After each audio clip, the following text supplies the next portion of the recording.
अस्सलाम वालेकुम एवरीवन। कैसे हैं आप सब लोग? उम्मीद करता हूँ सब लोग खैरियत से होंगे और अल्लाह पाक सबको खैरियत से रखे। डियर स्टूडेंट्स, आज के इस लेक्चर के अंदर हम लोग C S two one practical का फर्स्ट असाइनमेंट का जो सोल्यूशन है आप लोगों के साथ डिस्कस करेंगे।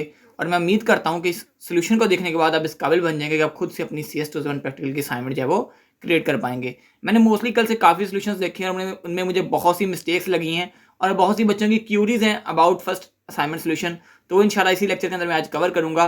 और काफ़ी लोग मुझे कहते हैं कि सर आप खुद इसका सोल्यूशन बनाएं ताकि हमें समझ आ जाए कि ये असाइनमेंट किस तरह जो है वो सॉल्व हुई है। तो इंशाल्लाह आपको ए टू ज़ेड मैं गाइड करूंगा कि आप अपनी असाइनमेंट खुद की कैसे क्रिएट कर सकते हैं और इस असाइनमेंट के अंदर कौन से लॉजिक्स यूज़ हुए हैं। इंशाल्लाह आपको मैं अच्छे तरीके से गाइड करूंगा। तो यहाँ पे कल मैंने एक कमेंट देखा था जो कि मुझे स्पेशली आया था C S two one P के ऊपर।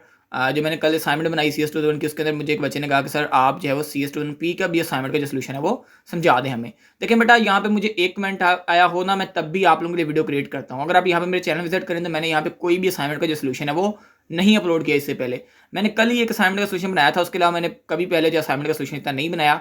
उसकी वजह यही होती है कि बस असाइनमेंट वाले डेज में बस बच्चे देखते हैं, उसके बाद इससे उनको कोई हेल्प नहीं होती। इस वजह से मैं मोस्टली असाइनमेंट का सोल्यूशन नहीं बनाता। बट अगर आपको चाहिए कि मैं खुद असाइनमेंट का सोल्यूशन बनाऊं तो आप कमेंट किया करें। आपका एक कमेंट भी होगा इंशाल्लाह, तब भी आप लोगों के लिए लेक्चर बनेगा।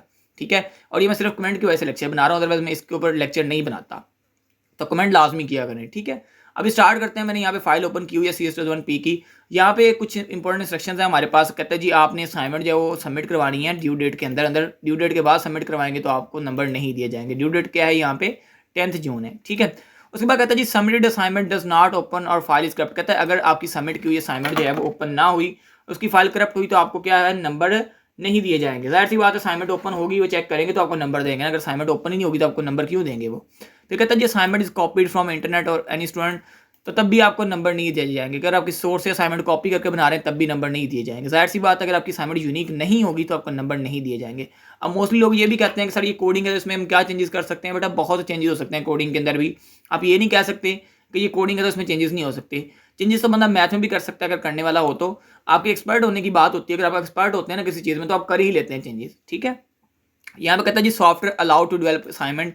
यहाँ पे कौन सा सॉफ्टवेयर आपको रिक्वायर है असाइनमेंट बनाने के लिए? वो है यहाँ पे डेव सी प्लस प्लस।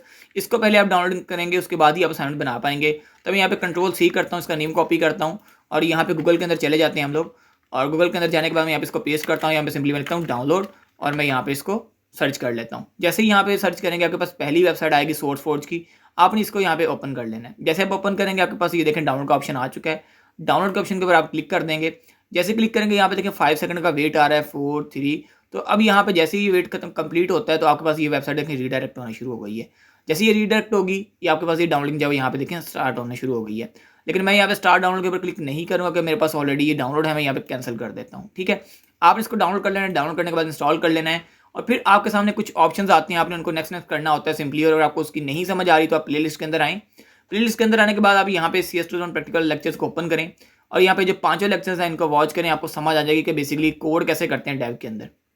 और इसको हर एक बच्चा एक्सेस करे जो चाहता है कि वो C S two one P को अच्छे तरीके से उसके पेपर दे, उसके अंदर अच्छे नंबर ले और उसको पास कर ले, तो वो ये लेक्चर्स लाजमी ले इंशाल्लाह। इसके ऊपर मैं कंप्लीट सीरीज अपलोड कर रहा हूँ आप लोगों के लिए डेली। मैं इंशाल्लाह कोशिश मेरी यही होती है कि आप लोगों के लिए एक लेक्चर अपलोड करूँ। 2 दिन हो गए मैं लेक्चर नहीं अपलोड कर पा रहा। उसकी कुछ रीजंस हैं कि असाइनमेंट्स वगैरह चल रही हैं इस वजह से। लेकिन मैं जैसे ही फ्री होऊंगा इंशाल्लाह इसके ऊपर फिर जो है वो हम लोग काम करेंगे और लेक्चर नंबर 6 से लेकर इंशाल्लाह 45 लेक्चर इंशाल्लाह आपके कंप्लीट में पढ़ाऊंगा आपको। ठीक है, होप सो कि आप लोग जो इस सीरीज़ को भी लाजमी कंटिन्यू करेंगे। चलिए अब स्टार्ट करते हैं, डेव के अंदर चलते हैं। और उससे पहले मैं आपको जरा क्वेश्चन थोड़ा सा समझा दूं कि क्वेश्चन में आपने करना क्या है। फिर हम लोग जो है डेव के अंदर चलेंगे, मैं आपको कोडिंग करके दिखाऊंगा सारी की सारी। ठीक है, अब यहाँ पे वर्ड के अंदर मैं आता हूँ वापस और मैं यहाँ पे आपको कुछ ऑब्जेक्टिव्स पढ़ के दिखा दूँ। यहाँ पे कहता है जी आपको असाइनमेंट बनाने के लिए क्या चीज़ आनी चाहिए? पहले तो आपको आना चाहिए कि इनपुट कैसे लेते हैं यूज़र से। फिर आपको ऑपरेटर की प्रेसिडेंसी का रूल पता होना चाहिए कि प्रेसिडेंसी का मतलब क्या होता है। कि देखें आपके पास अगर 4-5 ऑपरेटर एक ही टाइम में यूज़ हो रहे होते हैं तो वहाँ पे कौन से ऑपरेटर की जो प्रेसिडेंसी है वो ज़्यादा है, मतलब वैल्यू ज़्यादा है। जैसे मैं आपको कहूँ कि अगर आप मैथ की बात करें तो वहाँ पे रूल होता है कि जो ब्रैकेट वाली वैल्यू होती है वो सबसे पहले सॉल्व करनी है, इसके बाद आपने मल्टीप्लाई। तो उसके अलग अलग रूल होते हैं। इसी तरह कोडिंग के अंदर कुछ रूल्स होती हैं ऑपरेटर के, जिसके हिसाब से आप उसको क्या करते हो, सॉल्व करते हो। उसके बाद कहता है जी आपको कम्प्लेक्स जो इक्वेशंस होती हैं, ये कम्प्लेक्स एक्सप्रेशंस होते हैं, उनको आपको सॉल्व करना आना चाहिए with the help of C plus plus यानी कि कोडिंग। फिर कहते हैं आपको इफ स्टेटमेंट एंड लूप्स को यूज़ करना आना चाहिए। फिर आपको पता होना चाहिए कि फंक्शन को डिक्लेयर कैसे करते हैं, फंक्शन को डिफाइन कैसे करते हैं और फंक्शन को कॉल कैसे करते हैं, यानी कि पैरामीटराइज फंक्शन कैसे क्रिएट करते हैं। ये भी इंशाल्लाह मैं आपको सारी की सारी चीज़ें समझाऊंगा कोड के अंदर ले जाके कैसे करते हैं आप लोग। उसके बाद कहता है जी असाइनमेंट सबमिशन इंस्ट्रक्शन है यहाँ पे, और ये बहुत इंपॉर्टेंट सेक्शन होती है कि आपने .cpp फाइल जो है सबमिट करवानी है। ठीक है, जो भी आप फाइल सी प्लस के अंदर यानी कि इस डेव के सॉफ्टवेयर के अंदर बनाएंगे, यहाँ पे देखें .cpp लिखा हुआ है, तो ये .cpp फाइल ही होती है, तो इस चीज़ से आप वरीड ना हो। ठीक है, उसके बाद यहाँ पे कहता है जी आपने असाइनमेंट जो किसी अदर फॉर्मेट में सबमिट नहीं करवानी, like document file, docx file, JPG file, PNG file. कुछ लोग ये फाइल्स भी सबमिट करवा रहे होते हैं, इसलिए जो कहता है कि अगर आप ये सबमिट करवाएंगे तो आपको 0 मार्क्स दिए जाएंगे, तो ये आपने सबमिट नहीं करवानी। उसके बाद कहता है जी लैब नंबर 1 से लेकर लैब 3 तक जितने भी लेक्चर सर ने आपको पढ़ाए थे, ये उन्हीं में से आपकी असाइनमेंट आई है। इस असाइनमेंट के अंदर हमें कुछ एक्सप्रेशन दिए गए हैं जिनको हमें सॉल्व करना है with the help of C++। यहाँ पे क्वेश्चन दी गए हैं। क्वेश्चन 1 में कहता है जी x + b/3 है। ठीक है, अब जाहिर सी बात है कंप्यूटर प्रोग्रामिंग के अंदर तो आप लिख नहीं सकते बेटा ऐसे b/3 है, तो उसके लिए अलग एक्सप्रेशन यूज़ करेंगे हम लोग। इक्वेशन नंबर 2 है, उसमें कहता है जी 3ac - b², इसके बाद बटा 3a²। इस तरह उसने इक्वेशन 3 दी, यानी कि उसने हमें 3 इक्वेशंस दी हैं। उसके बाद कहता है जी to calculate the value of the above equation you need to declare a function. कहता है जी इन फंक्शंस की वैल्यूज़ को फाइंड करने के लिए आपने क्या करना है, फंक्शन डिक्लेयर करना है, जिसे हम कहते हैं जी कैलकुलेट इक्वेशन रिजल्ट। आपने फंक्शन के नेम जो सेम रखने हैं, ठीक है ना, जो इसने यहाँ पे दिए हुए हैं, कैलकुलेट इक्वेशन रिजल्ट। फिर कहता है that will display the calculated result of the equation on the screen based on the values of iteration. कहता है ये जो वैल्यूज डिस्प्ले होंगी इक्वेशन की, ये इटरेशन की बेस के ऊपर होंगी। अब इटरेशन क्या होता है, इटरेशन बेसिकली लूप को कहते हैं। ठीक है, उसके बाद यहाँ पे उन्होंने सैंपल आउटपुट दिया गया, इक्वेशन 1, इक्वेशन 2, इक्वेशन 3। फिर कहता है you also need to declare a function name max result. अब कहते हैं फिर आपने एक फंक्शन बनाना है जिसका नेम आपने क्या रखना है, मैक्सिमम रिजल्ट रखना है, which will receive the result of 3 equation as arguments and display the equation with the maximum result. ठीक है, वो क्या करेगा, वो रिजल्ट डिस्प्ले करवाएगा जो इक्वेशन तीनों में से उसको गेट होगा, जो मैक्सिमम रिजल्ट उसको गेट होगा, जो मैक्सिमम वैल्यू होगी ना तीनों इक्वेशन में, उसकी बात कर रहा है यहाँ पे, उसका रिजल्ट दिखाएगा। फिर यहाँ पे उन्होंने फिर सैंपल आउटपुट दिखाई है। उसके बाद कहता है कि after calculating the equation result the program will be promote to the user, select an option where he she want to perform any other calculation. अब वो कहता है आसान अल्फाज में आपको बताऊं तो वो कहता है जी अगर यूजर जो है वो वाई प्रेस करेगा कीबोर्ड से तो उसको मजीद कैलकुलेशन वो परफॉर्म कर लेगा, अगर वो एन प्रेस कर देगा तो आपका जो प्रोग्राम है वहाँ पे टर्मिनेट हो जाएगा, यहाँ पे रुक जाएगा। ठीक है, यहाँ पे आपने 2 इटरेशन चलानी है। इटरेशन 1 के अंदर आपने वैल्यूज लेनी है, इटरेशन 2 के अंदर आपने वैल्यूज लेनी है, और फिर आपने उसको कंपाइल करना है, और उसके बाद आप रन करके आपने बताना है कि कौन सी वैल्यू मैक्सिमम है, पहले इटरेशन में कौन सी मैक्सिमम है और दूसरे इक्वेशन में कौन सी मैक्सिमम है। जैसे यहाँ पे इन्होंने 2 इटरेशन दी गई हैं, इटरेशन 1 और इटरेशन 2। इटरेशन 1 की वैल्यूज़ ये हैं, यहाँ पे आपके पास जो दी गई हैं A B C D और उसके बाद x। इस तरह उसने दूसरी इक्वेशन ली है इटरेशन 2, उसके अंदर यहाँ पे उसने 1 A B C D इस तरह x की वैल्यूज़ दी हैं। ठीक है, अब आपने इन दोनों वैल्यूज़ में से देखना है, पहली वैल्यू में से पहले देखना है कि मैक्सिमम कौन सा है, फिर इस तरह आपने दूसरी वैल्यू में से देखना है। ठीक है, उसके बाद आगे अगर हम नीचे देखें तो यहाँ पे बड़ी इंपॉर्टेंट सेक्शन दी गई है। कहता है कि अगर आपने असाइनमेंट बनानी है तो आपने यही डाटा जो उसको यूज़ करना है, जो ये डाटा यहाँ पे मैं गिवन किया गया कि A इक्वल ये है, B के इक्वल ये है, C के इक्वल ये है। अगर आप अपनी मर्जी से डाटा लेते हैं तो आपको यहाँ पे 0 नंबर दिए जाएंगे। आपने यही डाटा यूज़ करना है जो यहाँ पे डाटा गिवन है, वो नहीं है कि आप अपनी मर्जी से डाटा ले लें और उसको पुट करना शुरू कर दें। आपने यही डाटा जो है वो लेना है। अभी आप सोच रहे होंगे कि सर ने हमारा इतना जो टाइम है वो क्वेश्चन को समझाने में लगा दिया। बेटा जितना अच्छे तरीके से आप क्वेश्चन समझेंगे ना, उतना ही आपके लिए असाइनमेंट को समझना आसान होगा। अब आप लोगों की गलती क्या होती है कि आप क्वेश्चन को सही से नहीं देखते और डायरेक्टली इंप्लीमेंटेशन करना शुरू कर देते हैं। तो जब तक आप चीज़ को समझेंगे नहीं, आप उसको परफॉर्म कैसे करेंगे? जब आप चीज़ समझेंगे फिर ही आप उसको परफॉर्म कर सकेंगे। तो अभी हम चलते हैं कोडिंग के अंदर, और मैं कोडिंग के अंदर जाकर समझाता हूँ। मैं इसको कॉपी कर लेता हूँ, और कॉपी करने के बाद मैं यहाँ पे आप लोगों के लिए नई फाइल क्रिएट करता हूँ, फाइल न्यू, और मैं यहाँ पे न्यू के ऊपर क्लिक करने के बाद एक सोर्स फाइल नहीं क्रिएट कर लेता हूँ, और यहाँ पे मैं इसको कंट्रोल V कर देता हूँ। अभी मैं चलता हूँ ऊपर और मैं आपको यहाँ पे हर एक चीज़ स्टेप बाय स्टेप समझाता हूँ। सबसे पहले हम लोगों ने यहाँ पे ऐड की एक हेडर फाइल IO स्ट्रीम की, hash include IO stream, I stand for in, O stand for output, और स्ट्रीम फॉर किस चीज़ को चलाना है, मैनिपुलेट करवाना। यानी कि ये जो हम आपकी पहली हेडर फाइल है ये आपको हेल्प करेगी इनपुट आउटपुट लेने में। उसके बाद मैंने यहाँ पे एक हेडर फाइल इंक्लूड की है कोनी.h की, ये बेसिकली आपको कंसोल टाइप के जो फंक्शन है इनको हेल्प करती है चलाने में। उसके बाद हम लोगों ने एक स्टैंडर्ड लाइब्रेरी ली, और उसके बाद हम लोगों ने यहाँ पे मैक्स रिजल्ट का एक फंक्शन बनाया। अगर आपको याद हो तो मैंने आपको यहीं पे बताया था कि आप लोगों ने कौन से फंक्शन लेने हैं। मैक्स रिजल्ट का एक आप लोगों ने फंक्शन बनाना है रिजल्ट डिस्प्ले करवाने के लिए, मैक्सिमम रिजल्ट। ठीक है, तो आपने बिल्कुल सेम फंक्शन जो यूज़ करने, अलग अलग फंक्शन आपने अपनी मर्जी से नहीं क्रिएट करने। उसके बाद मैंने यहाँ पे लिया फ्लोट, इक्वेशन 1, इक्वेशन 2, इक्वेशन 3। अब ये नाम जो है वो यहाँ पे आपको गिवन किए गए हैं, ये भी अपनी मर्जी से नहीं हमने लिख सकते, ये भी उन्होंने गिवन किए हैं हमें। यहाँ पे अगर आपको याद हो इक्वेशन 1, इक्वेशन 2 और इक्वेशन 3, ये वही नाम है जो यहाँ पे उसने यूज़ किए थे। ठीक है, अगर आप चाहें तो मैं आपको रिकमेंड करूँगा कि आप इसको चेंजेस नहीं करें। अगर आप चेंज करना चाहते हैं तो आपकी मर्जी है, बट मैं आपको रिकमेंड नहीं करूँगा आप चेंज करें। ठीक है, उसके बाद हम लोगों ने यहाँ पे लगाया इफ स्टेटमेंट, और ये बेसिकली पैरामीटराइज्ड फंक्शंस होते हैं। हम यहाँ से 3 वैल्यू सेंड करेंगे, आगे फिर 3 रिसीवर रखेंगे, वो वहाँ पे वैल्यूज रिसीव करेंगे। अगर आपको ये चीज़ें आती हैं तो ठीक है, अगर नहीं आती फिर भी कोई इशू नहीं है, आप इसको एज इट इज़ भी लिखेंगे तब भी काम चलेगा। फिर कहता है जी इफ स्टेटमेंट हमने यहाँ पे यूज़ किया है, इस स्टेटमेंट के अंदर हम लोगों ने क्या किया है, हमने कहा कि कंडीशंस बनाई है हमने कि अगर इक्वेशन 1 ग्रेटर देन है इक्वेशन 2 से एंड इक्वेशन 1 ग्रेटर देन है इक्वेशन 3 से, तो क्या करो, इक्वेशन 1 का रिजल्ट डिस्प्ले करवाओ कि इक्वेशन रिजल्ट जो है वो क्या है, मैक्सिमम है, रिजल्ट इज मैक्सिमम। लेकिन कौन सी इक्वेशन यहाँ पे कॉल हो रही है वो यहाँ पे देखें, इक्वेशन 1। यहाँ पे आप देखें वेरिएबल किसका कॉल हो रहा है, इक्वेशन 1 का। अगर यानी कि इक्वेशन 1 जो है बड़ी है इक्वेशन 2 से, इक्वेशन 1 इक्वेशन 3 से भी बड़ी है, तो हम यहाँ पे क्या करेंगे, कहेंगे जी इक्वेशन 1 का जो रिजल्ट है वो मैक्सिमम है। अगर हम यहाँ पे देखें, हम लोगों ने फिर से इफ एल्स यूज़ किया है। अब हमने कहा है कि अगर इक्वेशन 2 की वैल्यू ग्रेटर है इक्वेशन 1 से, और अगर फिर इक्वेशन 2 की वैल्यू ग्रेटर है इक्वेशन 3 से, तब क्या करो, इक्वेशन 2 को कहो कि ये इसका रिजल्ट मैक्सिमम है। उसके बाद हम लोगों ने थर्ड इफ एल्स यूज़ किया, उसके अंदर हमने कहा कि अगर इक्वेशन 3 जो है वो ग्रेटर है इक्वेशन 1 से, और अगर इक्वेशन 3 ग्रेटर है इक्वेशन 2 से, तो क्या करो, कहो कि इक्वेशन 3 का जो रिजल्ट है वो मैक्सिमम है। हमने यहाँ पे कैलकुलेट इक्वेशन रिजल्ट जो यहाँ पे लिया, ये भी अगर आपको याद हो तो हमने यहाँ पे एक फंक्शन लिया था कैलकुलेट इक्वेशन रिजल्ट का, यहाँ पे हमने वो फंक्शन यूज़ किया।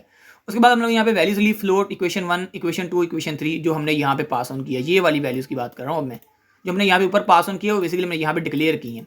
इसलिए वो कहता है डिक्लेयर करनी आनी चाहिए, डिफाइन करनी आनी चाहिए, उसको कॉल करना भी आपको आना चाहिए। उसके बाद उसने यहाँ पे वैल्यूज़ ली, float A, B, C, D और X। अब ये वही वैल्यूज़ हैं सर जो आपको यहाँ पे गिवन की गई थी, अगर आपको याद हो तो ये आपको गिवन की है उन्होंने। मैं आपको यहाँ पे दिखा दूँ, ये वैल्यूज़ उन्होंने गिवन की हैं, हमने नहीं ली। ये वेरिएबल के नाम भी उन्होंने दिए हैं, देखें A, B, C, D, X, ठीक है। ये हम लोगों ने वेरिएबल्स के नाम सेम रख दिए हैं। उसके बाद हम लोगों ने यहाँ पे इंट आई का यूज़ किया है। आई बेसिकली हम मोस्टली यूज़ करते हैं लूप्स के लिए। आप यहाँ पे लफ्ज़ इटरेशन भी यूज़ कर सकते हैं कि उन्होंने वहाँ पे इटरेशन यूज़ किया है, बट मैंने यहाँ पे आई यूज़ किया। आप यहाँ पे कोशिश करें कि इटरेशन यूज़ कर लें, ठीक है। मैंने यहाँ पे आई लिखा था क्योंकि मोस्टली लूप्स के लिए आई ही यूज़ करते हैं हम लोग, तो मैं बेसिकली यहाँ पे कोई भी चेंजेस नहीं कर रहा। अगर आप चाहते हैं अगर आप चेंज करें तो आप इटरेशन का लफ्ज़ यहाँ पे यूज़ कर लें, लेकिन मैं बेसिकली यहाँ पे कुछ भी चेंजेस जो है नहीं कर रहा। मैंने यहाँ पे लगाया जी आई इज इक्वल टू 0, यानी कि मैंने एक लूप को वेरिएबल दिया आई का और मैंने इसको इज इक्वल टू कर दिया 0 के। 0 एक इनिशियल वैल्यू जो मैंने यहाँ पे इसको सेट की है, क्योंकि यहाँ पे मेरे पास 2 इटरेशन थी तो मैंने यहाँ पे लिखा <2।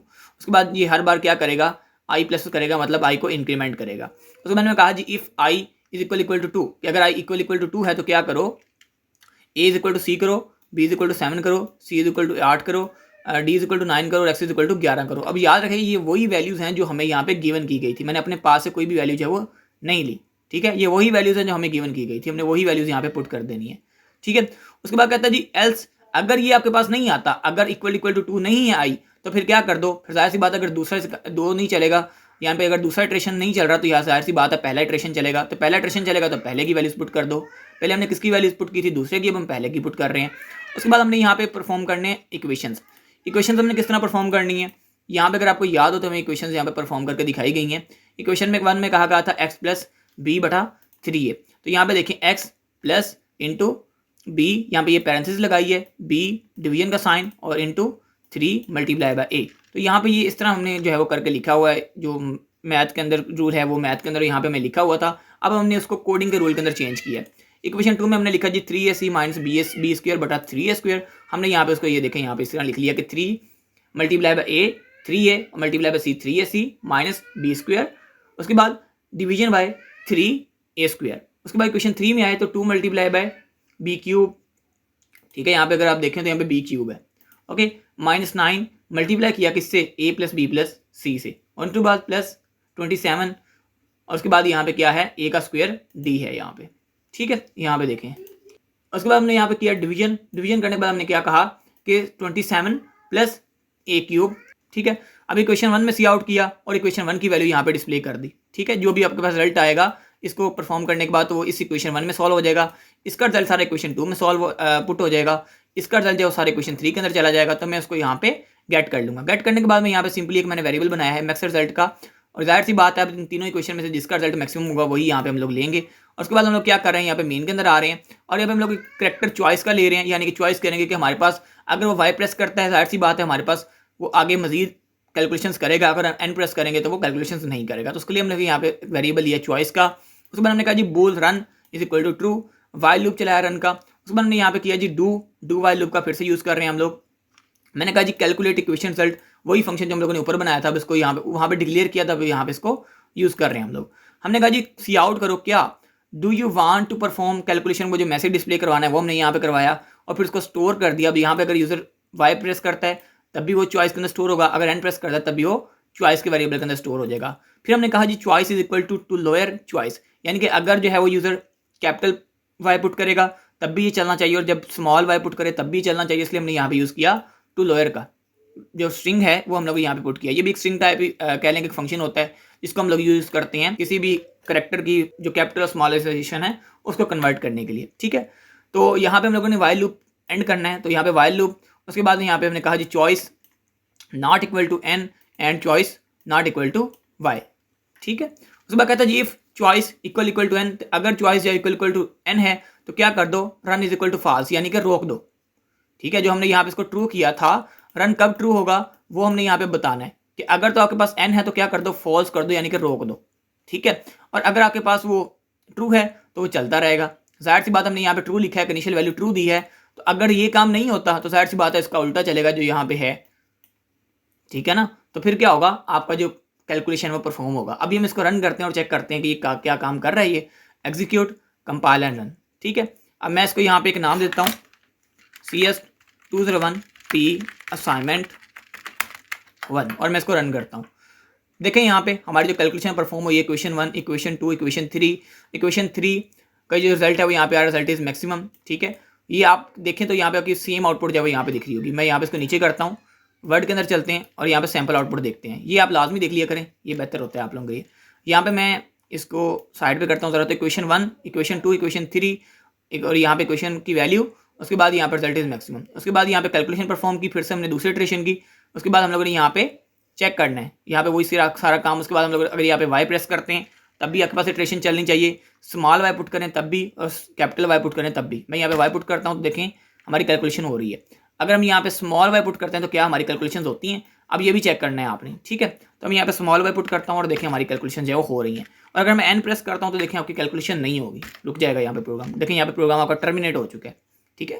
तो यही बात मैं कह रहा था कि आपने यही चीज़ें फाइनली यहाँ पे क्रिएट करनी है। तो होप्स हो कि आपको इस सोल्यूशन की समझ आ गई होगी। फिर भी कोई जहन में क्यूरी हो, कोई डाउट हो, कोई क्वेश्चन हो तो ज़रूर पूछेगा। मिलते हैं इंशाल्लाह अगली वीडियो के अंदर, तब तक के लिए इजाज़त दीजिए जी।